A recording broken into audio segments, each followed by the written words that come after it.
So we were basically at the point where we were talking about candlesticks, and I was showing different candlesticks and how they behave.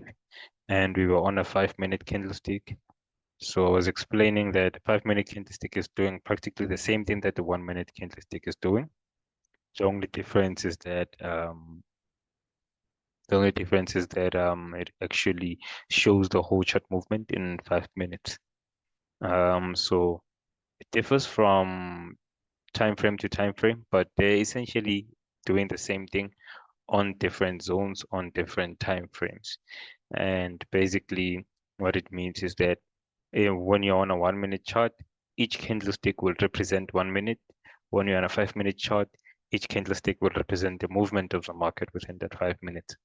And like I've said, these pins would actually have to explain that the market was at some point that high, but it actually continued to move down and closed at that point. Hence, we see a green or an upward movement candlestick.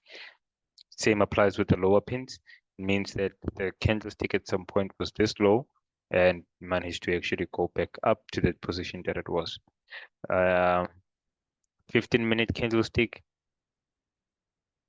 shows the same thing, represents 15 minutes of price movement on our market.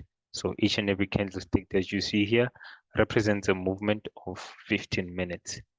So these are our time frames and how they differ. 30 minutes would mean the same thing for 30 minutes.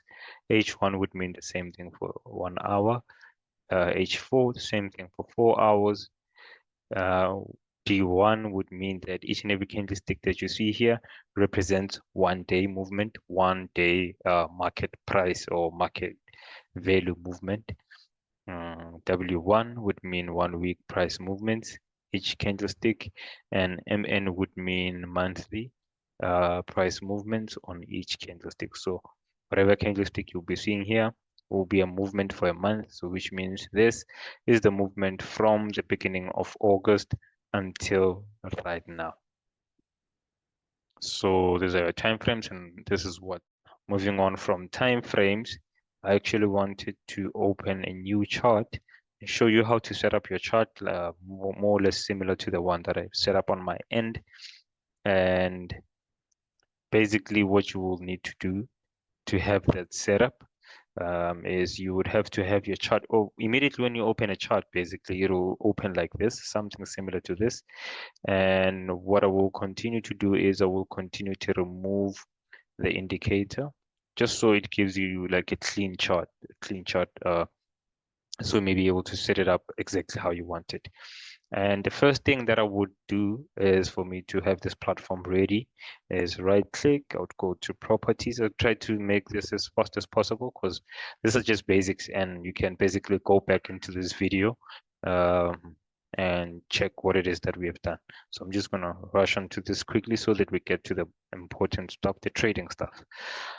Okay. And basically bar up would mean up candlestick, bar down would mean the down candlestick, and that will be red. Bull candlestick will be the green one or the lime one. The bull candlestick means upwards. So in Forex, we use bulls and bears to represent our upward and downward movement. So the bear candle will be the downward candle. The bull candle will be the up candle, bullish and bearish. Bullish meaning up, bearish meaning down. So this is how we'll set them up, and then we'll go to common. I don't like showing my grid, so I'll turn off the grid and I'll say show ask line. Ask line is the spread, so it'll be showing me the spread. And then from the period separators will be showing me where my days actually separate. So this is what it would look like. Then from there on, I'll put in a few indicators that I use on my trading platform that help me, and we will be able to discuss this indicators going forward. But the most common indicator that we would have to put in as a beginner, I'm sure you would know by now, is the RSI. So we would go to indicators, and the RSI should be amongst oscillators. Relative strength index is the name of the indicator. And then relative strength index between those points.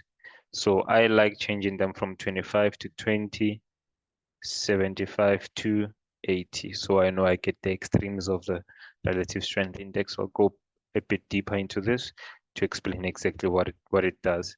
So this is your indicator for the RSI showing that it has installed or it has been placed properly on your chart. And this is how we have our chart set up. Period separators. This is where it shows us the division of days, previous day, the day before that, etc., etc. Sorry about that. And then from there on, once you have your platform like this, then we are ready to trade. What we see